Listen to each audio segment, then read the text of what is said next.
This is not a test. This is not a test. Please remain calm.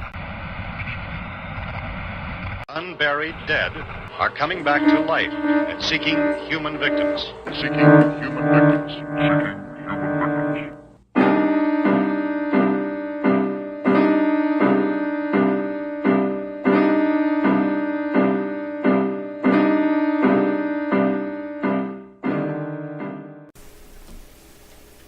Welcome to Seeking Human Victims. Who will survive and what will be left of us? That's right, we're taking a trip into the mouth of madness as we look at the original 1974 classic, the Texas Chainsaw Massacre. I'm Dan the Dragon Wilson. And I'm Muji. The Muji. Muji. Just Muji, as we've clarified on the last episode, like Cher, Madonna, Prince, he's just one name, just Muji. I like it. The co-founder of One Good Scare Productions. As far as what he's doing behind the scenes here, handling a lot of the writing, a lot of the conceptual things. Been my idea partner from, I wouldn't say day one, but probably day 1,000 and something. Yeah, pretty close into the birth. And I'd say we have our illustrious panel, but at this point I think we can call them co-hosts because they've been here for every episode and they've made a great contribution. So first, she's had a long day and she's awful tired, so I don't know how long she's going to hang for this edition, but still another co-founder of One Good Scare. She's handling a lot of the makeup related stuff, costume designs, and also involved in the concepts. Miss Anni Wilson, how's it going, babe? Hi. She is with us. I'm here. Barely. And then, down in the king's chair at the end of the table, Mr. Jeremy Stewart. How are you, man? I'm well. I'm liking the padding in this chair. It really feels good on my bottom right now. All right. It's good stuff. Good for that marathon podcasting session. If you followed any of our previous podcasting exploits, you've heard Jeremy regularly on the Get Ya Pulls comic books podcast.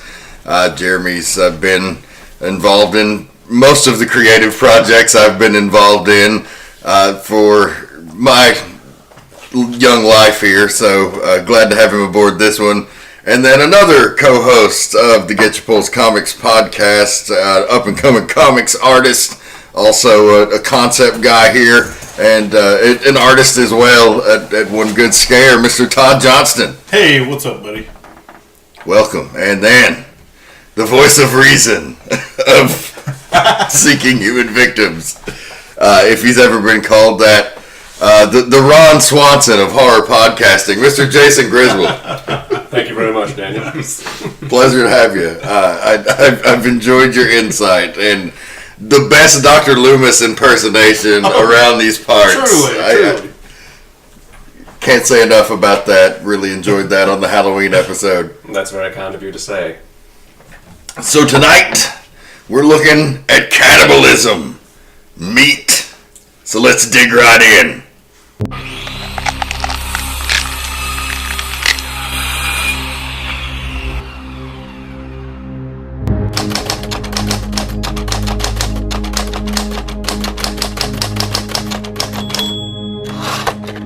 The coroner's report.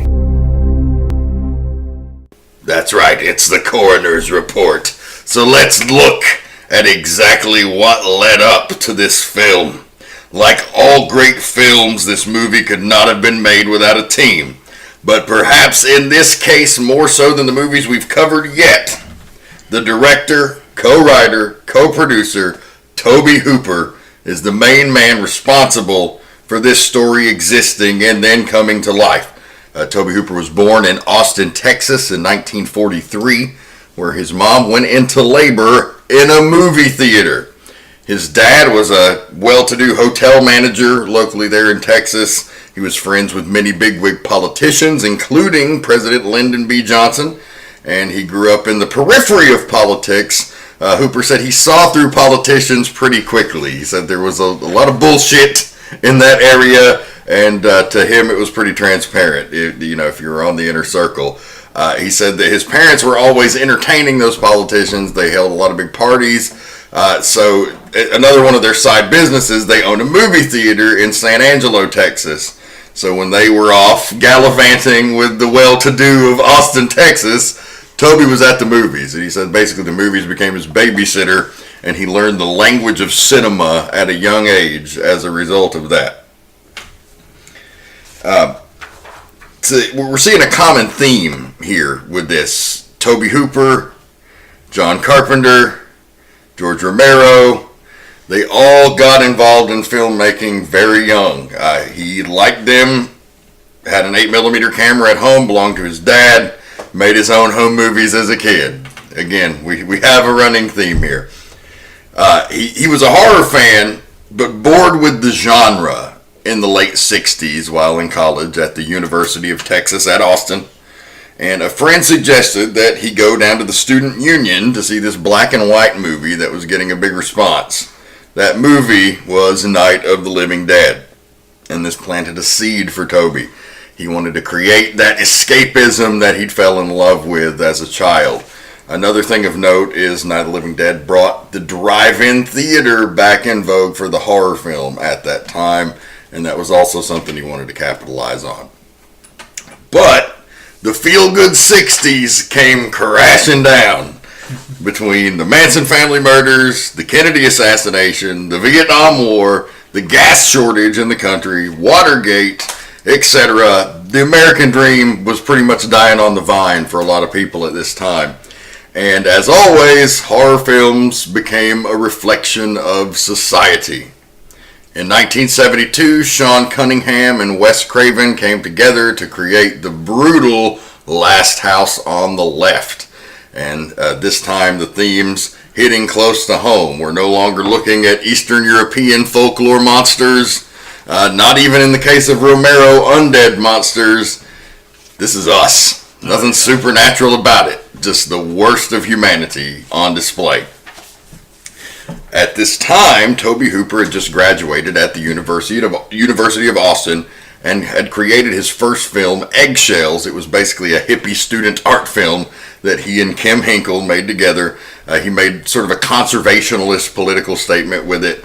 It had a fairly limited viewing audience. He got a lot of love there in the local theater community and gained a lot of loyalty as a result, which would go on to help him on Chainsaw, but nobody really took it seriously like he wanted to. So he decided if he wanted something to be taken more seriously, he needed to delve into horror to really get people's attention because it would shock people. He said at this time, America was disenfranchised. He said they didn't really go about making a political statement with the movie per se, but everything in that time was so politically charged that it was only a natural byproduct of it and was something that they were thinking about the whole time they were making it.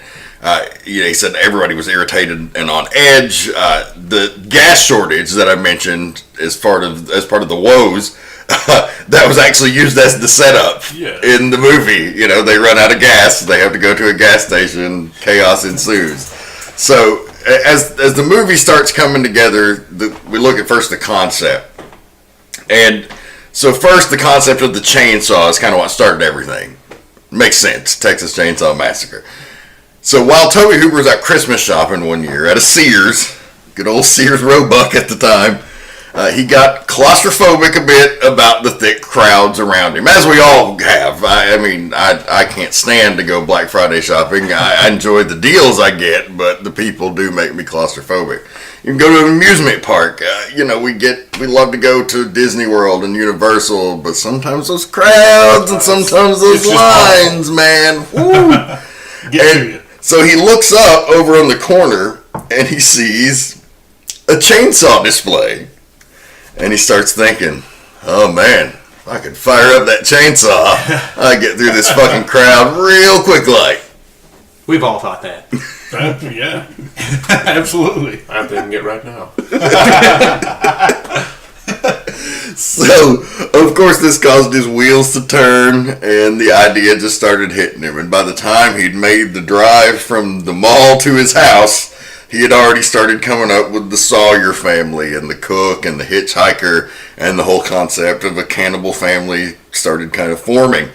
And then the idea of adding Leatherface to the family came actually as he recalled a story that his family doctor had told him when he was 10 years old.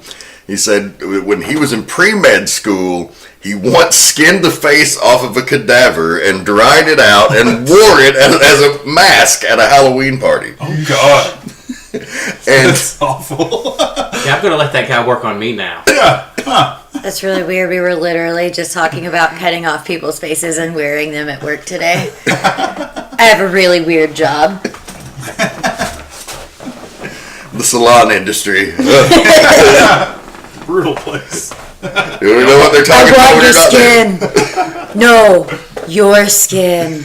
Don't like Not- this face, we'll give you another one. Yeah, not skin like yours. I want your skin. So Tobe Hooper had been also in dysfunctional families himself, and he was kind of fascinated by the chaos and the weirdness of those situations. We all have, I'm sure, are in a dysfunctional family to some level, so you can relate to that. But he used that to sort of work out the family dynamic with the Sawyer family. So the ideas are still coming together. The significance of Texas, besides the fact that he lived there, is that Texas kind of has this reputation, right?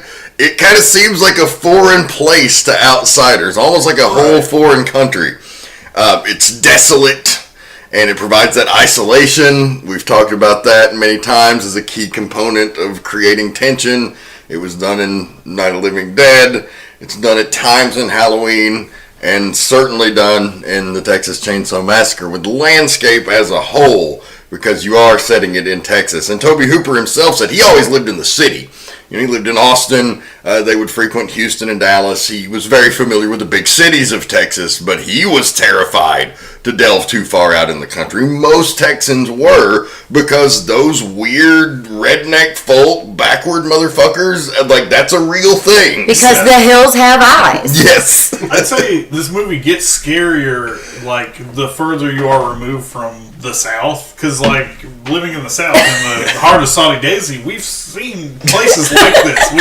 We grew up in places like this. Like your grandpa, that looks like your grandpa's house. And, I mean, there might not be human bones laying everywhere, but maybe there are. To us. And especially all of the wrestling trips and stuff that me and Dan have gone on. You've definitely many a times you're out in a town in Georgia where you haven't seen a gas station for 20, 30 minutes. You're getting close to E, where it pops up in the back of your mind like, what the fuck are we going to do, man? What's going to happen if we... Well, Alabama in particular. I have passed many a hotel in Georgia and Alabama and said, that looks like a good place to get murdered. Like, that's what happens at that place. It's the old Reno 911 quote, a good place for a good old-fashioned country raping. Past many a rape shacks. So... Don't ever stop. Don't ever look back. Yeah, that's the absolute best, is when you're driving and you haven't seen, like, a house, a gas station, anything for like 15 minutes, and then you just simply see what looks like a shack on the side of the road, and you're like, what the fuck goes on there? Raping. Chainsaw murdering. And yes, assorted various violent crimes. Or snake handling. Or Pious people living here that just so happen to like serpents, okay? Let's not judge. Either way, there's some pig squealing going on. And the movie, of course, was sold on the fact that this is a true story. It was not a true story at all, as advertised. It was inspired by a couple of true stories. That was just all for marketing purposes. But there was enough truth in it to say inspired by. They didn't really go that route. They could have. One of the inspirations was Ed Gein, famously known for his dead mother inspiring him to murder women and eat them and create suits from their skin up in Wisconsin in the 50s, I believe it was. Yeah. Late 50s. Yeah. Ed Gein gets a lot of credit, like, for a lot of these horror movies. I mean, Psycho included. I know Psycho is was heavily influenced by Ed Gein's murders as well, for obvious reasons. I'm sure we'll get into that at some other point later. Well, it absolutely had an influence, but by the time the Texas Chainsaw Massacre came out, I think probably there was more detail about his crimes. Oh yeah. And it's all in there. The lampshades, the masks, everything. It's all right there. Yeah, they can bring much more detail into that. What also is a little known, there's another serial killer that influenced Leatherface. Tobe Hooper kind of got the moral dichotomy of the entire Sawyer family from a local Houston serial killer named Elmer Wayne, who had murdered a bunch of teenage girls. And he said, when he went in front of the judge, I did these crimes, and I'm going to accept it like a man. And Hooper found it fascinating that a guy who'd murdered a bunch of girls still had this bizarre moral compass. Yeah. And so that added another layer to the characters. And the cannibalism was also a product of the low unemployment in Texas in the 70s, because the Sawyer family used to work at the slaughterhouse. It shut down, leaving them jobless, forced to find their own food, which was people. But weren't there like a ton of cows? There was a ton of cows at that slaughterhouse. Well, cows are expensive. But they're already there. People are everywhere. And people also have stuff. But if they're poor, wouldn't they just eat the cows? Some people have said it's actually a commentary on the cutthroat capitalism, in America at the time, that the poor people generally are forced to the bottom and forced to make desperate decisions. Now, I've never wanted to eat anybody. I've been poor, but right. That just means never that poor. You're not going to get the McBLT. You're probably going to just get the dollar double cheese. That could be people, but we're going to look past that for right this second. It's possible. Let's not ask questions here. But no, that was a question that I had though. Was they come up on the slaughterhouse and there's a shit ton of cows. And they're like, oh, look, it's the slaughterhouse. It's clearly still in operation because of all these cows and blood. And then, it's people blood, but why are they not... Like, if the slaughterhouse is shut down and they're poor, sell the cows. Or eat the cows. Well, it wasn't the slaughterhouse didn't necessarily shut down, I may have misspoke on that. It's actually that... They lost their jobs because they automated everything. Yeah. Because they made it easier. Oh, okay, that makes sense. The hammer swingers no longer had jobs anymore. So they swung hammers at people. Push people out of work. This family loves killing people. That's the real truth. It's a family tradition. They even get Grandpa in on it. It's like he can't even do it, but they're like, this one's for Grandpa. It's like we have one skill in this family for generations. We can kill people by hitting them in the head with a sledgehammer. You've taken away our way to live. So we'll do it for free. Yes. And here's the thing: a Texas rancher knows exactly how many head of cattle he has because he had to pay for each one of them. Correct. Nobody's going to miss a few hippies in rural Texas. True. That's true. They probably send them there. This is pre-internet. There was no Facebook check-in. It's like, I'm over here at the barbecue, and with no gas. Things are sketchy out here, So the idea is now taking shape. Hooper now has to make the movie. So what he does to kind of get started, he uses his connections from his time at the university and all the goodwill that he had with the community for eggshells and his parents' political connections, and he raises the money on his own that he needs to make the movie. So he's got it ready to go. He starts assembling his crew. The actors and actresses, mainly local theater and TV performers he had worked with previously, most of them from the University of Texas. Jim Cito, he actually was an actor who had moved to Houston from New York and opened up a community theater, but also had acted in some things there locally that Tobe had been involved in. Edwin Neal, who was cast as the hitchhiker, was a University of Texas theater student who auditioned for the role. Marilyn Burns, who was cast as the lead, Sally Hardesty, was a University of Texas alumni who was also at that time with the Texas Film Commission, and they were actively trying to get movies made in Texas. So she kind of helped grease the wheels of the production and also got the lead. They helped each other, but the one was not because of the other. And then Paul Partain was actually recommended to Kim Hinkle by legendary director Sidney Lumet. Believe it or not. And then Paul Partain was Franklin. And then 19-year-old John Dugan was cast as Grandpa. Goddamn Grandpa. Was a 19-year-old dude in a bodysuit. Alan Danziger was the actor cast as Jerry. He also previously acted in Eggshells. And William Vale was cast as Kirk, who was a local actor and set decorator. And then Gunnar Hansen, of course, was Leatherface. He's originally born in Iceland. He moved to the U.S. at the age of 5. He was also a University of Texas actor. He was not the original person cast as Leatherface. That guy, whose name really hasn't come out to my knowledge, but he was hired to do the job. He locked himself in his hotel room drunk and refused to come out on the first day of shooting. So they called Hansen and he got the part. Trying to play the diva card there. He tried, and he failed. Considering they were probably getting paid a hot dog to do that. Again, he was in no position to make demands. And that strange fact opens up the door to the auditorium. Step right up and enter a world where the mortal man will find facts that defy imagination.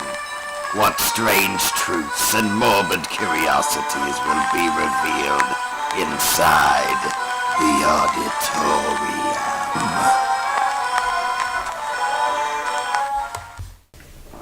Tonight's edition of the auditorium has a slaughterhouse full of interesting bits and pieces. See what you did there. Puns and horror? Never. So, interesting point to start this off. The original working title of the film was Head Cheese. Oh, God. Terrible. Man. That was done in jest. It was also at points called Leatherface and Stalking Leatherface. Gunnar Hansen, as part of his prep for the Leatherface role, went to a mental hospital to watch the way the patients walked and study their mannerisms.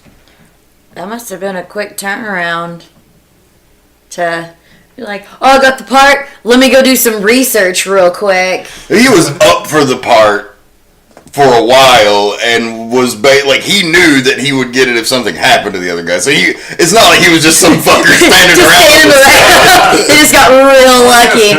He's like, okay, pause production. Let me run to a mental asylum really quick. It'll be worth it. Trust me. I think it's interesting. Gunnar Hansen was actually a graduate student at the time, tending bar, and just happened to run into some of the people making the film. And that's how they made the association with him. Obviously, he stood out because, you know, he's huge. He's a giant. Yeah. Yeah, he was a big fella. How tall is he? He was. Do we have that fact around? 6'5", 6'6", 6'4". Okay. Yeah. He's a big fella. 6'4", plus he wore 3-inch heels during the filming of it to like make himself even taller. He's a dude. They're lifts. Well, different scenes, different shoes. The biggest story coming from the set of the movie is that this was perhaps one of the most grueling films ever filmed for the actors. They endured a ton of physical abuse. Marilyn Burns herself got 2 black eyes. She really jumped off the roof, but they wouldn't let her jump through the window for some reason. So they had a stunt person jump through the window, but they still had her like right there on the edge of the roof and had her jump all the way off the roof and land on the ground. And she twisted her ankle one time. That's not safe. When she hit the ground. That's not done. Yeah, they actually said she got so cut up during that and running through the woods that when they're running through the woods, a lot of the paths and stuff were just completely undone. That a lot of the blood that's on her clothes by the end of it were actually hers. And probably the grossest fact about her was during the scene where Grandpa sucking the blood from her finger, they couldn't get the special effect to work. So what you see on screen, they actually cut her finger. She volunteered to just because she wanted to get it over with for them to cut. You see, they do it twice. They go in, don't get it, and have to go in harder. They're actually cutting her finger in that scene to get the blood to come out. That is upsetting. The whole anything involving Grandpa is upsetting. Yeah. In the wrestling business, that's what we call getting the color. Yeah. Yes. What should be upsetting is the guy had to wear that bodysuit in 110-degree weather. Yeah, they actually, fun fact on him is that once he got it on, he refused. He said he was never putting it on again. So they actually filmed all of his scenes over a 36-hour period. Because he's like, once it's off, I'm done. I'm not coming back. He hated it that bad. They got some gold, for sure, because he was by far the creepiest part of the movie for me. Yeah. What happened to Grandpa? Like, why does he look like that? It's one of the great mysteries of Texas Chainsaw Massacre lore, and they've never tried to explain it, and that makes it great to me. Like I don't want an explanation. He haunts me, like, in my dreams. In some legends, cannibalism prolongs life. Yeah. Okay. I don't know if maybe that's what they're going for. I'll buy it, because, that makes sense. And apparently it doesn't make you look good. No. It just keeps you alive. You talk about that extremely long day, and the set 95 to 100 degrees every day, easily. The interior shots probably around 120 degrees. All of the animal parts stank. The real dead animals they used started to rot. And due to budget constraints, they only had one set of costumes for all the actors. So Gunnar Hansen never changed clothes from beginning to end. And apparently he was ripe. One of the lamps caught on fire in that scene. That added the smell of burning bones, which made everyone vomit. And then the filming of the meat hook scene also made many of the actors nauseous, as did many other scenes. It wasn't uncommon for anybody on the crew to go yak between takes. Yeah, they said they went and collected blood from a slaughterhouse and smeared it on the walls, so that's real animal blood. And as Dan said, they actually collected, the art director just walked up and down the highway near where they were filming and collected as many dead animals as possible. So those are just dead animals off the side of the road, and they threw them inside the house for the 4 weeks. It's that level of authenticity. And it's stinking. So the big scene you were talking about was the dinner scene. That's, of course, the prime scene in the movie. That's where everything culminates. That did take 26 hours to shoot. Most of the actors' reactions at that point were real. Because they were all going a bit fucking mad. It was so insane that just the whole scene was bonkers. It's just like, you don't know where it's going to go. Everyone's just screaming at the top of their lungs. And it's just like, what's going to happen? Ed Neal, the hitchhiker, said that they lost all touch with reality at that point. They were all so hot and delirious. Yeah. The physicality was getting very real, and Ruffy said there was a couple of times he actually hit Marilyn Burns. And that's crazy. She became delirious and terrified of the large men looming over her. So most of her terrified reactions are completely real right there. So that was nuts. And as you mentioned, the art director, Bob Burns, who was kind of an unsung hero on the movie, it's unfortunate that he kind of hated it. All the interviews I've read with him, like, he created all of those beautiful set pieces, and I mean, it was his idea to also bring in these real carcasses and have them stink up the joint. But, you know, he hated the movie, and he thought Tobe Hooper was an idiot, and, like, he just did not have a good opinion of the whole experience. I would guess that some of that probably had to do with the conditions, because when I was reading, many of the people who were a part of this movie, whether it just be different behind-the-scenes people that were on set every day, or even some of the actors themselves, just absolutely hated Tobe Hooper by the time it was over. And it was just mostly due to how miserable that they were on a day-to-day basis. Yeah, Hansen commented on that in an interview. He said, you know, that Tobe wasn't difficult to work with, but he knew what he wanted, and he knew how to get it. And in this case, it was pushing the actors to the point that shit got almost a little too real. Yeah.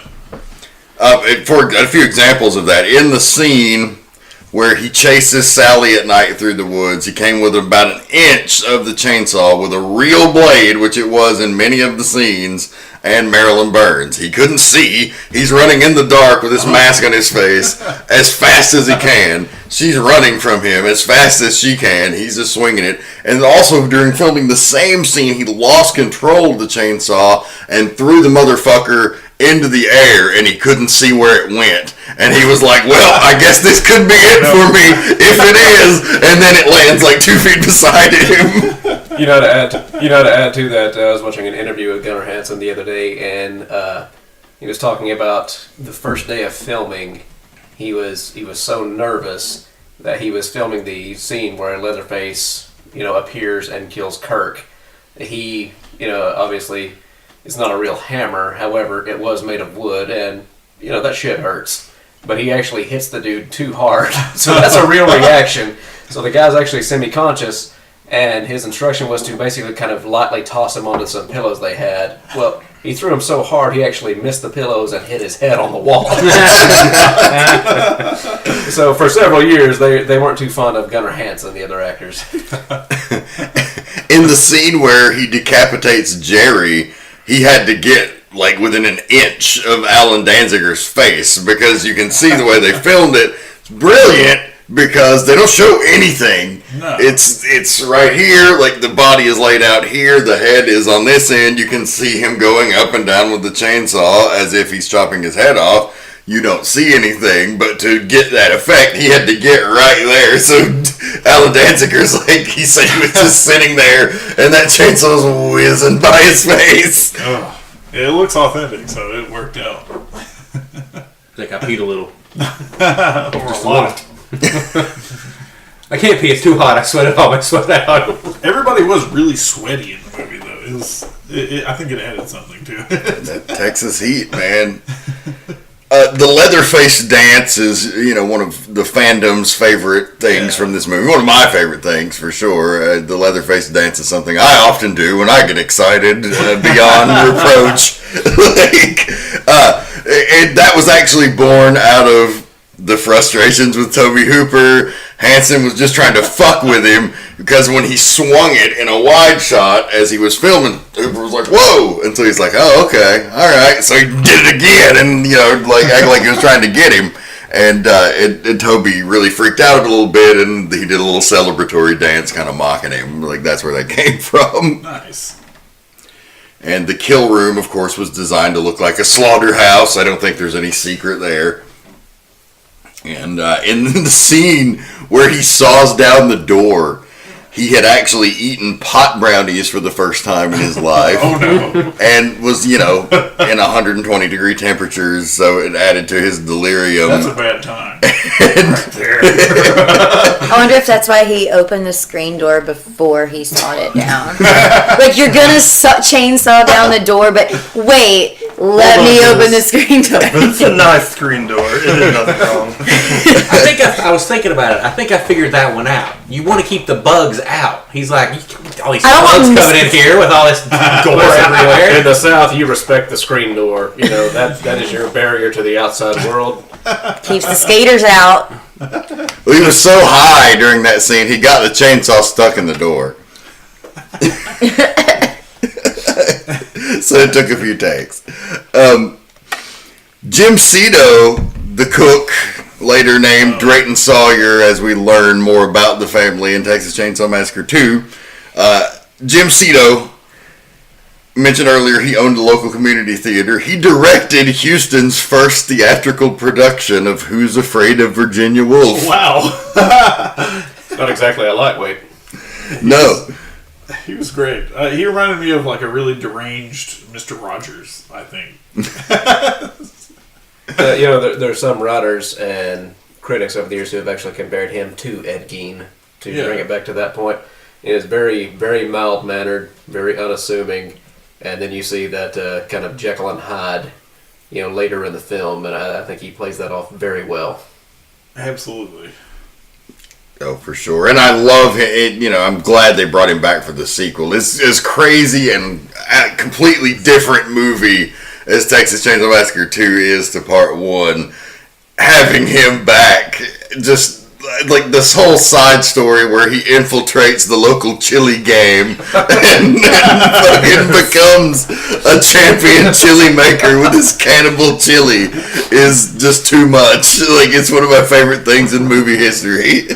Yeah, one day we'll definitely cover Texas Chainsaw Massacre 2, but it's one of the best sequels ever because of just how fucking different out there. They're like, how can we make this different than the first one? And it is an insane movie. We'll talk about it in detail. It really is. Ed Neal, the hitchhiker, went on to become a famous voice actor. You can actually hear him in a lot of video games currently, including he plays Two-Face in DC Universe Online, Dr. Robotnik in Sonic the Hedgehog, and the Sonic the Hedgehog movie, and a lot more. So, he parlayed himself a career out of being the hitchhiker, which is awesome. Like a second life for actors, I feel. Like, you can always do voice acting. The people who do it do find, like, a huge career for themselves, so that's cool.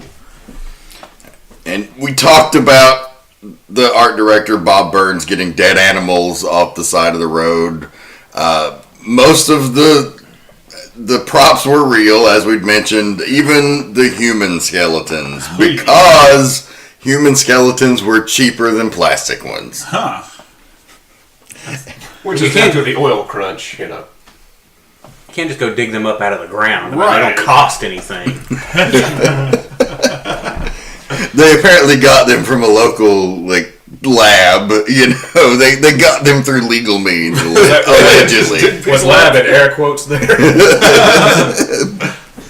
Perhaps. What if they got them from the place that manufactures plastic bones?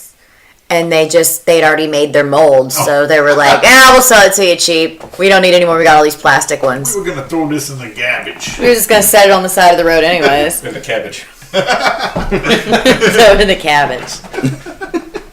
Make a nice stew, a nice bone broth. So the armadillo in the opening shot was actually supposed to be a dead dog. Oh. And when Bob Burns found the dead dog and brought it to him, they were like, oh no, that's too much. The dog locked himself in his hotel room and drank himself to death. That armadillo really did steal the scene, though. I found it very interesting, and it really stood out to me. Yeah, you don't see those that much. You're like, that's a fucking armadillo. They made the right choice. I was the opening scene. I'm like, that's a freaking armadillo. I don't think I've ever that clearly seen an armadillo. I mean, they're always just dead and gross on the side of the road. And you're going 80 miles an hour as you go by. As you hit it, you mean? Yeah, correct. It was a real armadillo. Bob Burns had found it on the side of the road a few days earlier and taxidermied it, and they used it in the scene. That man has a problem, I think. He wears a lot of hats. He likes to do a lot of things, a lot of hobbies. Sounds like a lot of those hats may be made with human skin. I never said they weren't. I would like to point out that there were no animals harmed in the filming of this movie, by the way. No, they were already dead. The only people... Texas got them animals. It was all people that were harmed. Only people harmed. We're okay with that. Calm down, PETA. The narration, the beginning part of the movie there that kind of gives you the setup, to me, was always one of the attention-grabbing things of the film. Like, right off the bat, that serious voice, those baritone vocal cords. Do you know where they originated, friends? Night Court. John Larroquette of Night Court fame is the narrator. Are you shitting me on that? Nope. That's amazing. Yeah, that really stands out to me. I don't know, that it just grabs you for some reason. It kind of has that Star Wars crawl effect. I don't know.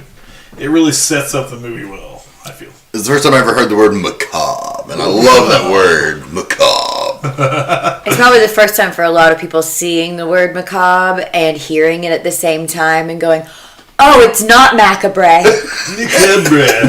Macabre. Yes. Or when you slur it in high school, saying macabre. Did you get that Stephen King book, Dance Macabre? Dance Macabre. Don't want to say it wrong.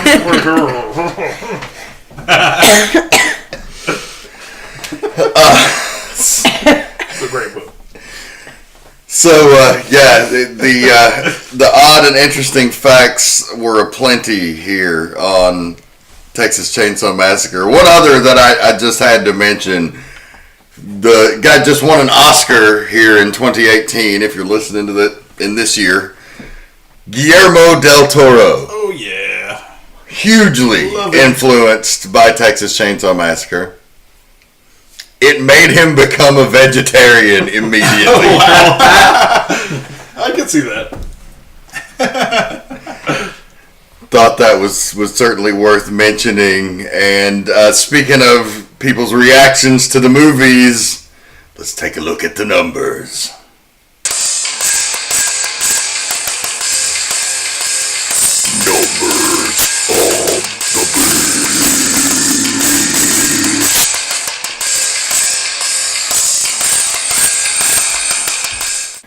The numbers of the beast tell us exactly what this film did, how well it did, how much it cost, all of those important facts. Facts are an important thing. I've got a couple here before I turn it over to the great Muji.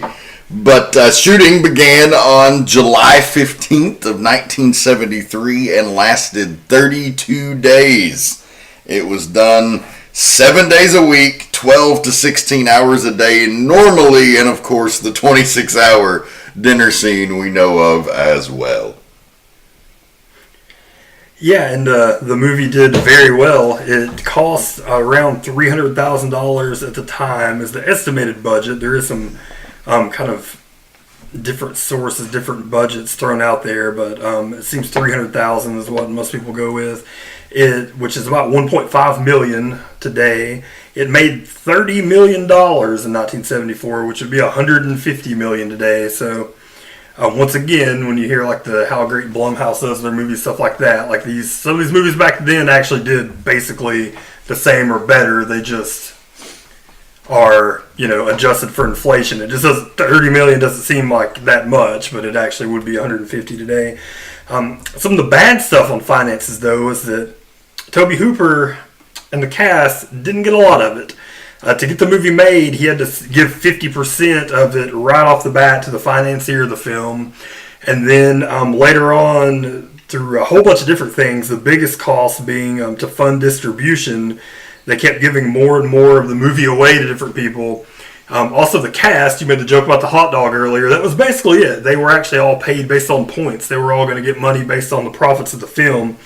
But it ended up being such a little percentage based on how much of it Tobe Hooper gave away and negotiated away that they ended up getting out of that $30 million, $8,100 to pay the cast, the cast and crew.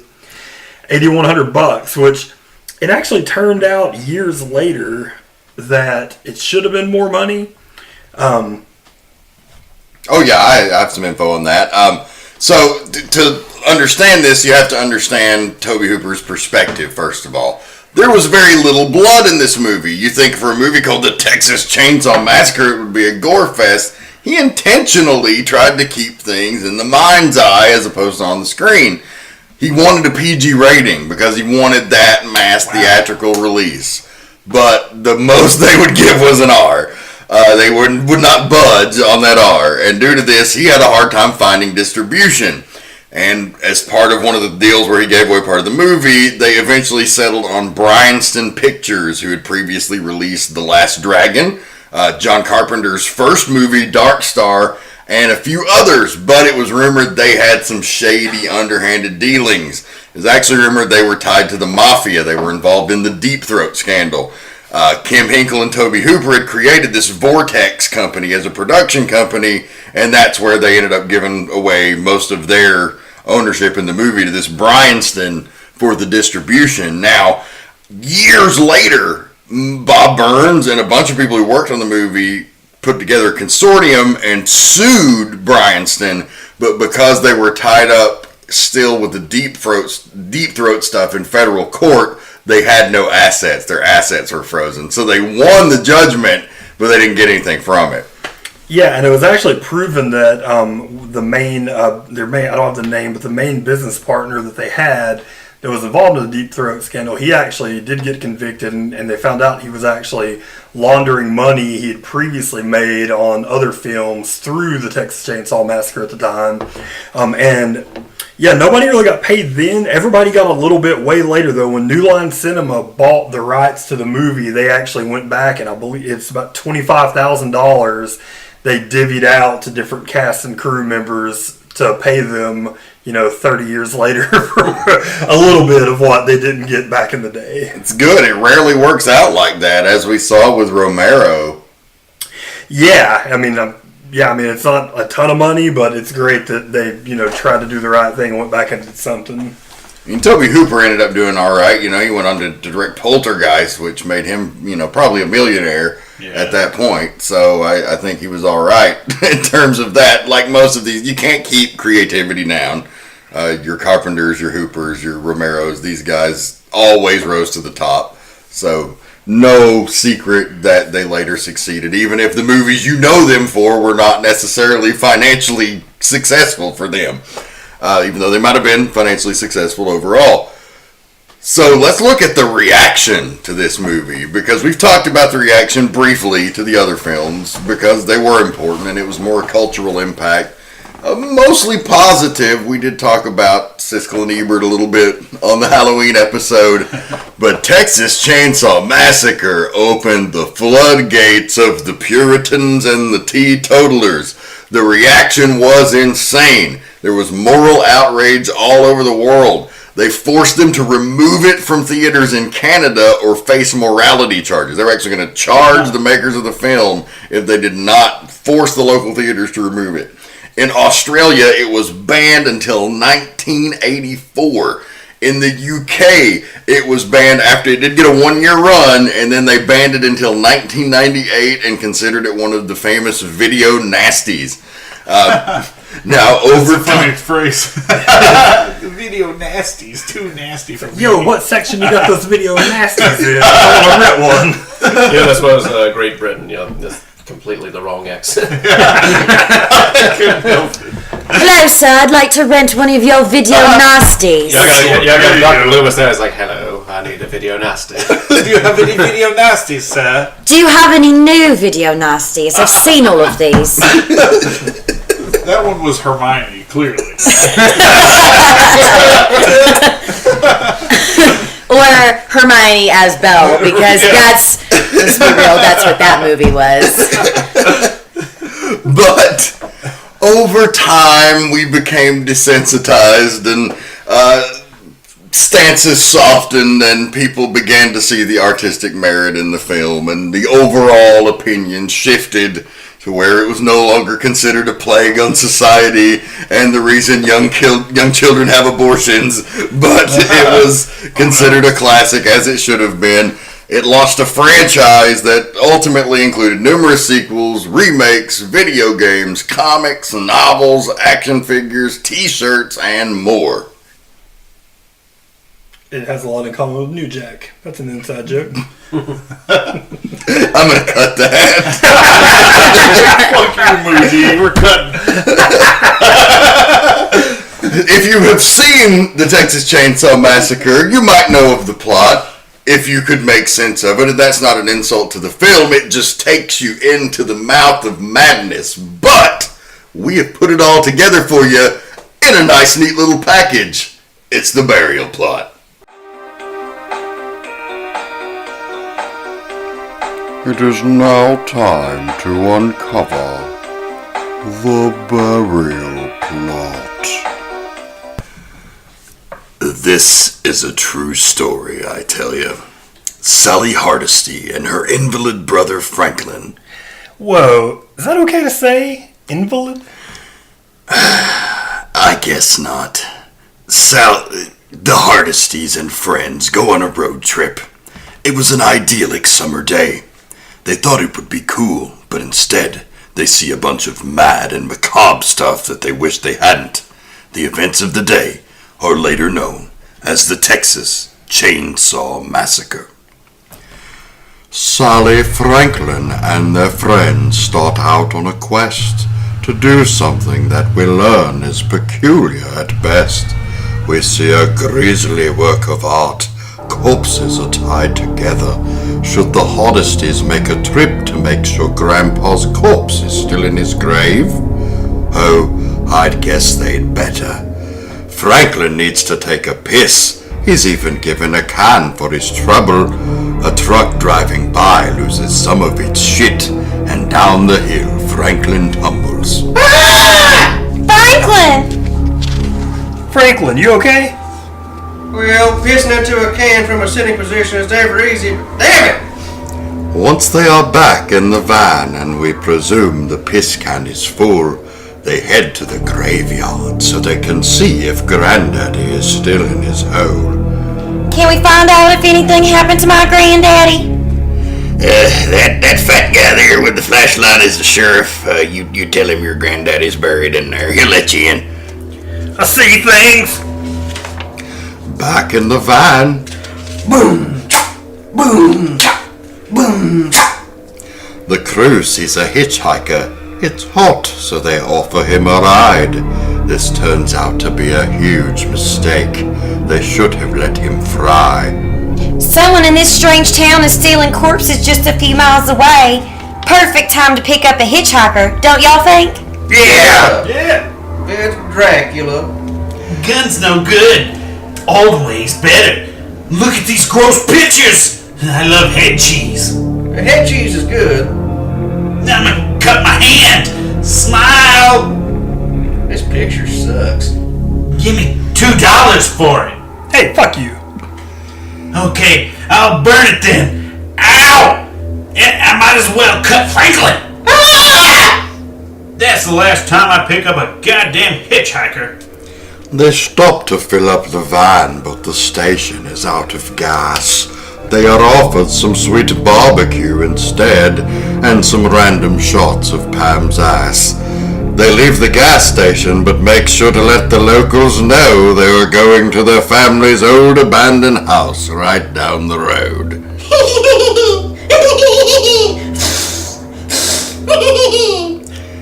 Kirk and Pam quickly leave and go looking for a swimming hole. Kirk sees a house with a generator, and he thinks he can bomb some gas, then he will be a hero. Kirk knocks on the door. It's unlocked. He decides to just go in. Then down comes a hammer on the back of Kirk's head. He has now entered Leatherface's den. Into the house follows Pam. She stumbles and falls into a full room of human and animal remains. Back out of his den comes Leatherface, and now on a meat hook Pam hangs. Jerry goes looking for Kirk and Pam. He enters the old house and takes a hammer to the head for being such a dumb louse. Leatherface puts Pam back in the freezer. His body language says, "Where do all of these motherfuckers keep coming from?" Sally and Franklin argue. Let's go look for everyone. No, Sally, let's go find the cops. Well, let's go find Jerry.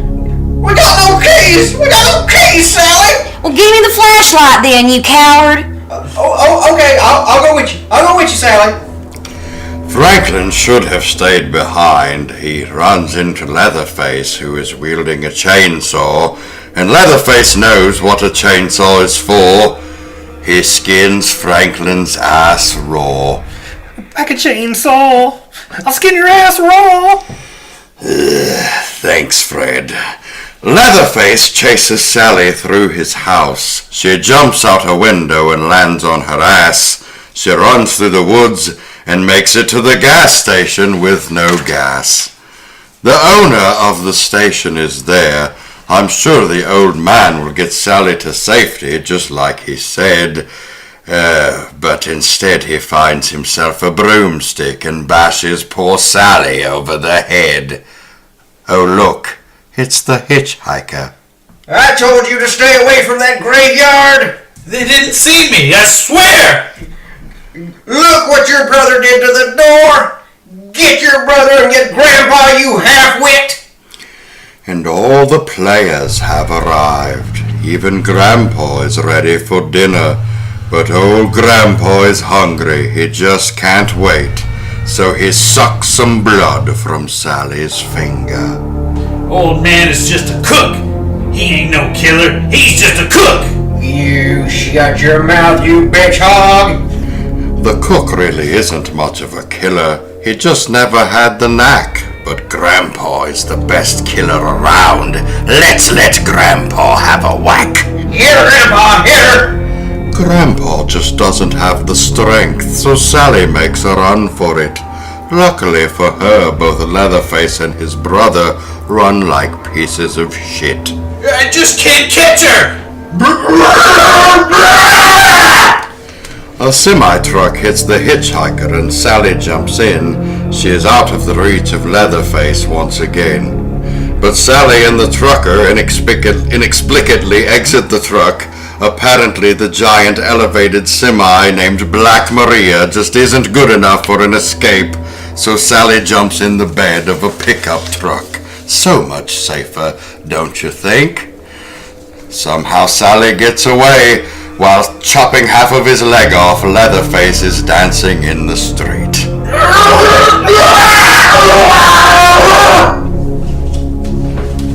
The end. And that was the burial plot. Recapping Texas Chainsaw Massacre's plot. Was my pleasure to do this episode tonight.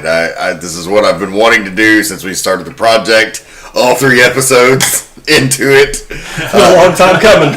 But I've always wanted to do some sort of project related to this movie, and I couldn't think of a better group of people to do it with. And seeing the 4K remaster, I know we talk about this ad nauseum. We talked about it with Night of the Living Dead, but this is a historic time as a fan of these old movies, that they are finding these original films and restoring them with the 4K technology to the way the director originally intended you to see the movie, the way people first saw it when that print was fresh as a daisy off the press in the drive-in. It's gorgeous. It was just amazing. I highly recommend it. It's on Amazon Prime right now. If you're a subscriber, it's absolutely free. Yeah, and I can tell you, I watched a DVD, which at the time I remember buying was the newest, best version of the movie. It's a special edition with all this shit in it. I watched it, and it looks like complete dog shit. So the 4K is definitely the way to go. Very lucky compared to, that DVD was probably from 12 or 13 years ago. So very, very lucky that that's a thing now. And that's also so many people have the money and are putting the money up to restore these things. Because a lot of the time in these movies, it's not even the companies, releasing them or any particular. It's just rich other film guys like, hey, I want to see a good copy of this, so let's do it. Oh, yeah. That's a good example. Right now, not to be a shill, but on Shudder, which is the greatest streaming service for horror ever, and that's just me as a fan. I could get a promo code for them. I probably should look into that. But they have the 4K remaster of Phantasm, done by J.J. Abrams, who went in and redid the sound, restored all of the film. It's amazing. And again, Texas Chainsaw Massacre, the same. So when are we doing next episode? Phantasm will come soon. I have a whole season of Don Coscarelli planned in the future. Nice. Because Bubba Hotep is also one of my absolute favorite movies ever. And Phantasm, all of the entire series is up there. But the first one is like a top 5 horror movie for me, for sure, personally. But yeah, so to wrap up, final thoughts on Texas Chainsaw Massacre. We'll go around the table for anybody that's got them. I didn't see this movie until I was around 16 the first time, probably, and it was on premium cable. I think it was in the background at a party. So I didn't pay much attention to it.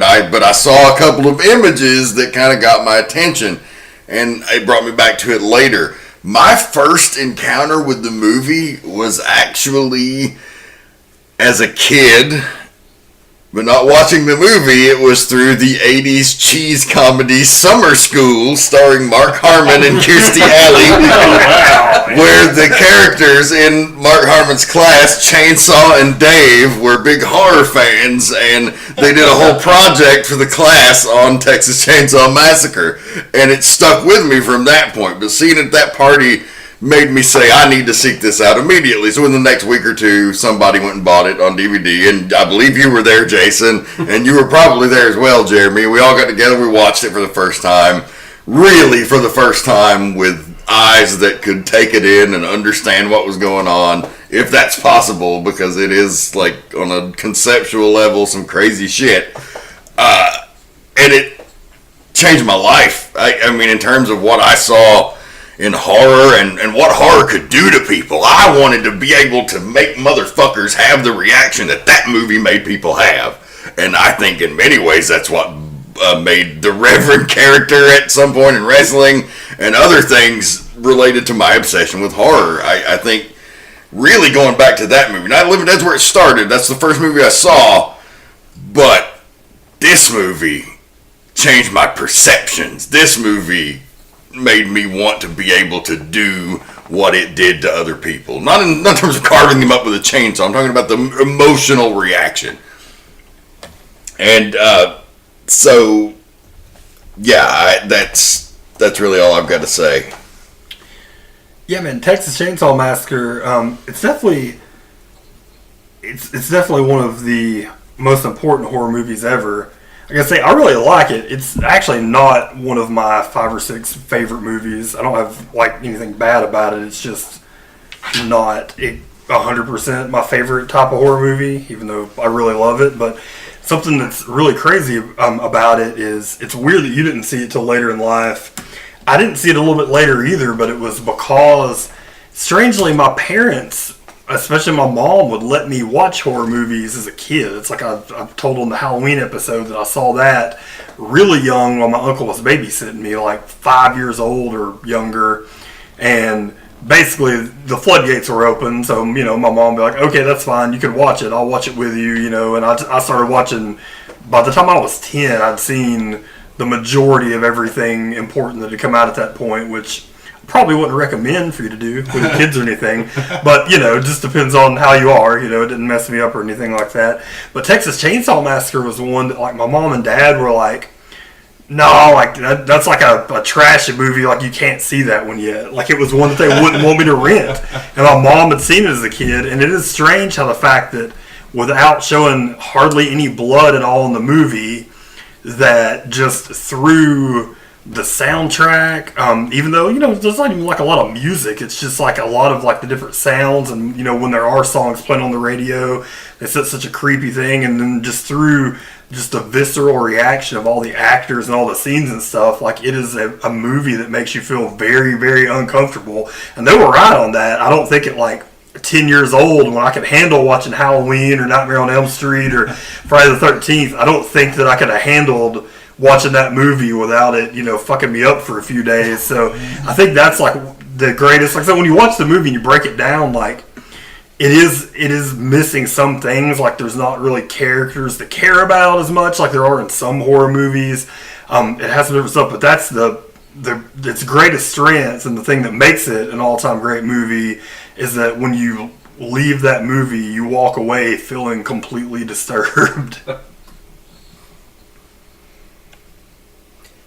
Well, I agree with a lot of those points. I would say that this is not only one of my top favorite horror films, this is just one of my favorite films. You know, you don't usually think about the cinematography of the Texas Chainsaw Massacre, but just the style this was shot in.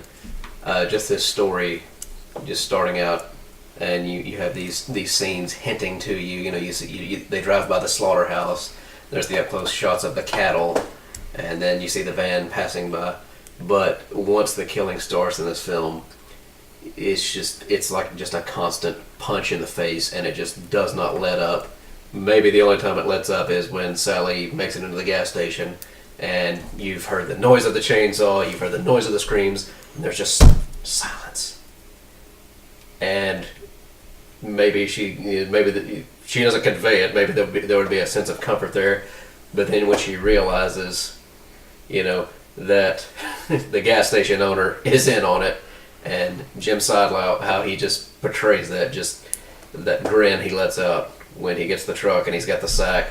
I mean, it just sticks out so hard in my mind.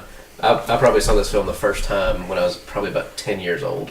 I hate to sound like a broken record, just the 99-cent video store down the street. You just go down the row, alphabetical order. Oh, yeah. And, at the time, I don't think, I didn't like it that much as a kid. Leatherface is interesting, but he's not like Jason, he's not like Michael Myers, he's not like Freddy, That's what we were into at the time. The older I get, to me, this film is just, maybe with the exception of Halloween, Leatherface and the Sawyer family are just head and shoulders above the Voorhees, the Freddys, all of that, all the slasher. It's the original. It's just a steel-toed boot to the gut. Okay, it does not stop. Just till the final scene where it just cuts to silence, where it cuts to the end credits. It is just fucking madness, and I love it every second. Yeah, the movie has a whole, fuck you punk rock attitude almost about it. It's just so, It's so punk rock, it was before punk rock. So it's even saying fuck you to punk rock. Yeah, even though it's not one of my absolute 4 or 5 favorite movies, you definitely, it really just comes to preference. There's, a handful, a half a dozen to 10 maybe horror movies that if you want to make an argument that it's the best or most important one, then you can make a really good argument. This is definitely one of them. And you definitely make a great point. I can't, and maybe there is, I can't think of off the top of my head, but I can't think of a movie where the first kill in the movie is just so disturbing, just happens so fast. He pops out, hits him with the hammer. It's just so realistic that you right there, you're even up to that point, nothing really, there have been little things hinting, that shit was going to happen. But when that happens, you're like, fuck, we're in it, it is one of the best first kills in any movie ever. And what's interesting is after that, it doesn't stop. It just, the next scene is the killing, and then there's another scene, here comes Jerry, maybe there's a scene of Jerry superimposed against the sunset, but Jerry's gonna die, okay, and then there's Sally and Franklin, okay, somebody's gonna die, it's just gonna happen, it just doesn't stop, and the only time it lets out is when they finally get to Sally, which, that's a weird effect on the film, but I think it's very powerful somehow. To try to build on what has already been said by Jason and you guys, I mean, this film does have a level of authenticity that the other slasher films don't have, I think, because they're all kind of goofy, like the Freddy and Jason. This one is scary. I don't know, it feels scarier to me. I didn't see it till maybe a couple of years ago, and it was on Amazon Prime for the first time, but it quickly got into my top 10. I think probably we need to do a top 5 horror movies, roundtable discussion, because this one just aggressively barged its way in there, because it was just you can't ignore it. It just doesn't feel like any other horror movie. With a lot of other horror movies borrow a lot from it, especially Rob Zombie's movies and any slasher movie that came after it. But it's just, this one is so, it has that level of authenticity to it where it's this is the real deal, and it's so disturbing. And I think to end my thoughts on this, Grandpa will probably haunt me in my dreams from the moment I saw him. I don't know what's going on with that guy, and it just it scares the shit out of me personally. Can't nobody get him like Grandpa. Hit that bitch. Grandpa's horrifying. Yeah, he's the best now. I think, as I recall, actually I definitely recall, oddly enough, the first time, let me differentiate, there's the first time I saw the movie and then the first time I watched the movie. The first time I saw the movie, I was 15, hanging out with a gentleman that most of you at this table know, who will not be named, drinking underage. It's the first movie in my life that I got halfway through and made him turn it off. I could not finish the movie. It freaked me the hell out. Couldn't do it. Some years later, was talked into watching it again. I don't remember with who. It could have been you guys. I don't know. That's the milestone. It could have been a good movie. You have to turn it off. But then, I sat down and watched it. I watched it that time, and it was like, this is great. This is intense. This is just weird and terrifying, mostly because I have extended relatives that somewhat act this way. They're not quite cannibals, but there are suspicions that these are weird people. It may just be one job loss. You don't know. So it's kind of like there are people out there that are really that fucked up and twisted. So it had that kind of impact of still being a movie that is disturbing for me. And now finally, as an adult rewatching it, I haven't watched it in years, and seeing it again, almost in a way like for the first time again, from a different perspective in this setting. Man, you guys have covered it, but it's just intense. It's weird. You got weird fucking grandpa. That you get somebody, you get that just stepping out and just hitting somebody in the head with a hammer immediately. It's like, this is where it's at. And this doing the podcast and watching this has reminded me that. Okay, let me think. I lost my train of thought here. It reminded me how you could make a great movie. There's not a lot of soundtrack. There's not a lot of blood, but because of the setting and the way the characters are written, and the way it's set up, like with that first killing being so sudden. And then it, like Jason said, it's nonstop, and then you get that breath. But when you get that breath, like for the dinner, it's just fucking weird. And so it's got all of these elements just put together, and it just makes it great. It does breeze by, too. It felt like an hour-long TV show, but I don't know how long the movie is. It's 83 minutes. Yeah, it's definitely not just an hour long, but it feels so short. I don't know why. Joy, it's odd, Jeremy brings up the dinner scene. I think everybody... if you talk about this movie, you bring up the dinner scene. Oh, absolutely. Why is that? That seems like such an integral part of the movie, and it seems like so long, but it's probably, 5 to 10 minutes, maybe. Oh, I know. The first time I saw the movie and, sat down and watched it, that dinner scene felt like a 30, 45-minute scene. It's it really did. As shit. Because because it's so uncomfortable. You're so unnerved. You're in the girl's seat. You're just like, I want to get out of this. This is bad. Help me. You gotta hand it to Marilyn Burns. I think all of us at some point in this conversation have used the word authentic. First of all, it's shot. It feels more like a documentary. Even with the opening, it's kind of a middle finger to all those government-endorsed films. It's like, the story you're about to see is true. But to get to the point, Marilyn Burns, just basically losing her shit, that feels authentic. The zoom in on the eye and all these insane characters sitting around a dinner table, not to get too psychological, but it's like, everybody has a family dinner. That's like the normal American thing. It's you're like looking at this perversion of the idea of comfort and sanity. You got all these whacked out people losing their shit, and this poor woman is just, you're watching this lapse of sanity, and she's just completely losing it.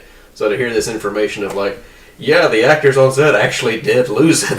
There's the authenticity. It's like, is this how you make art? You have to push these people in 110-degree weather, with dead animal carcasses everywhere. Coming from 20 years in the wrestling business, yes, that's how you make art, unfortunately.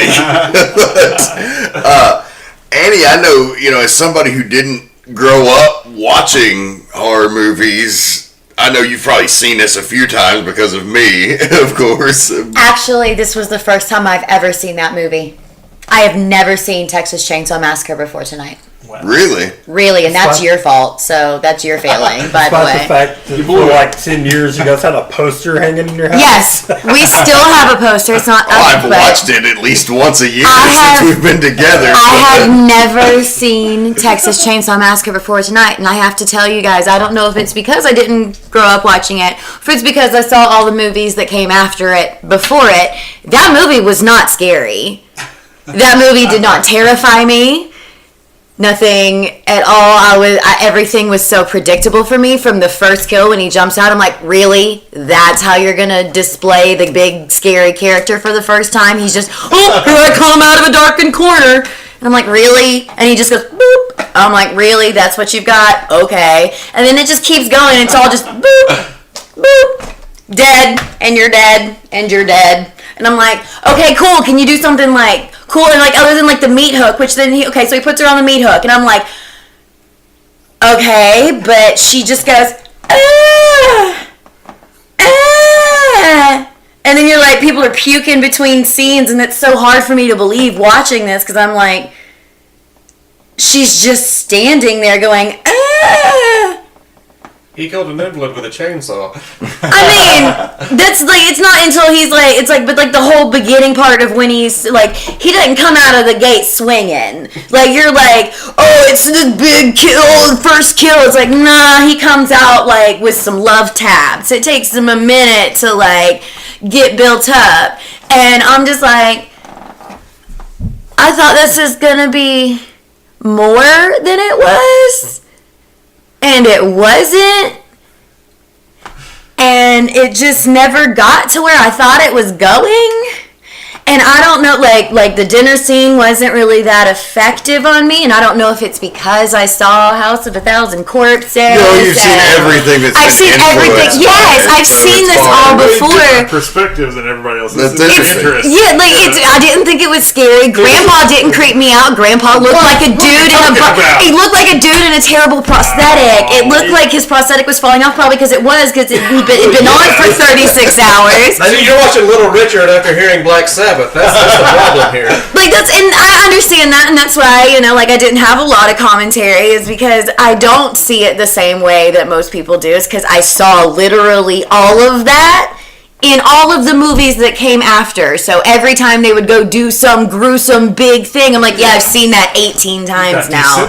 And yeah, he was talking earlier about desensitization and it coming back into being an acceptable movie to allow, your family to watch it when they're of age, the appropriate age.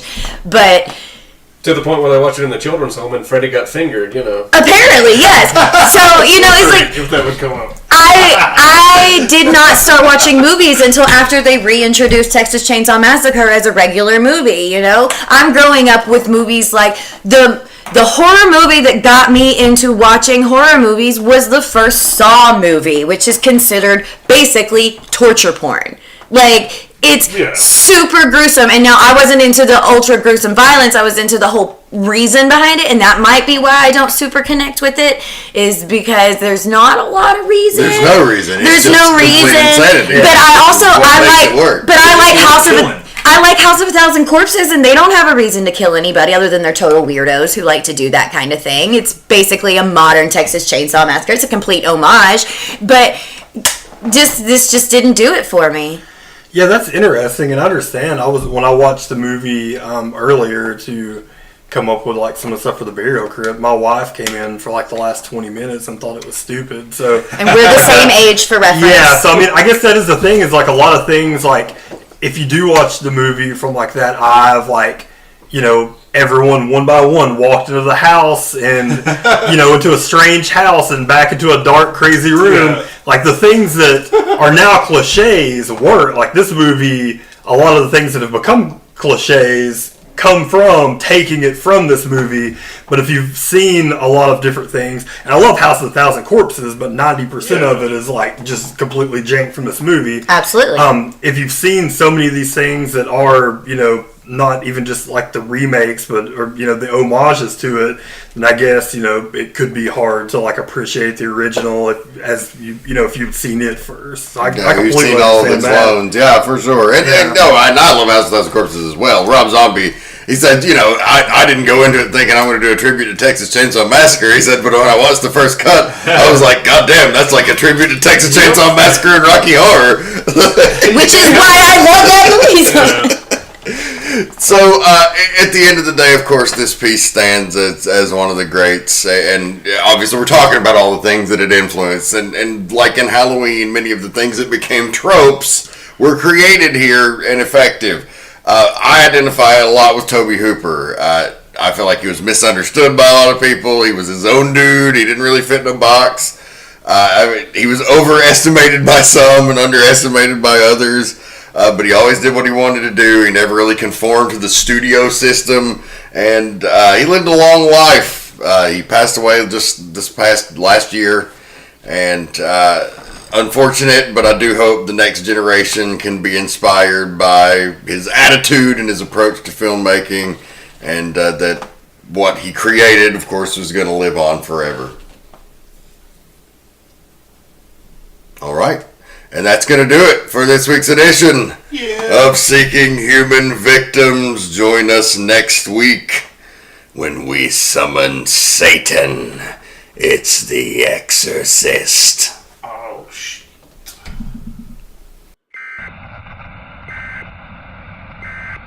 This is not a test. This is not a test. Please remain calm. Unburied dead are coming back to life and seeking human victims. Seeking human victims. Seeking human victims.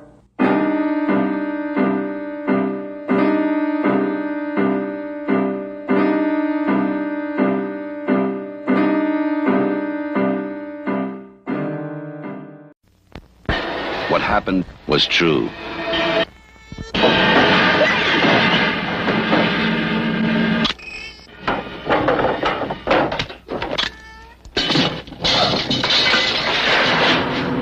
The most bizarre and brutal series of crimes in America.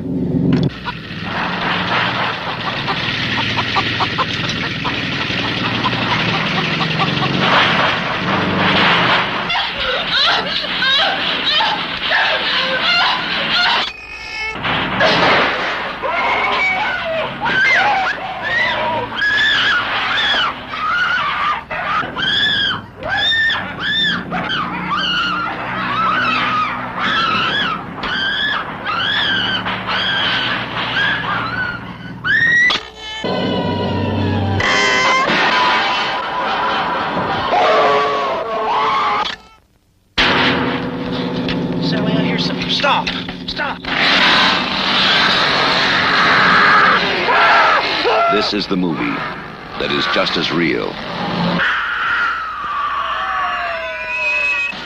just as close,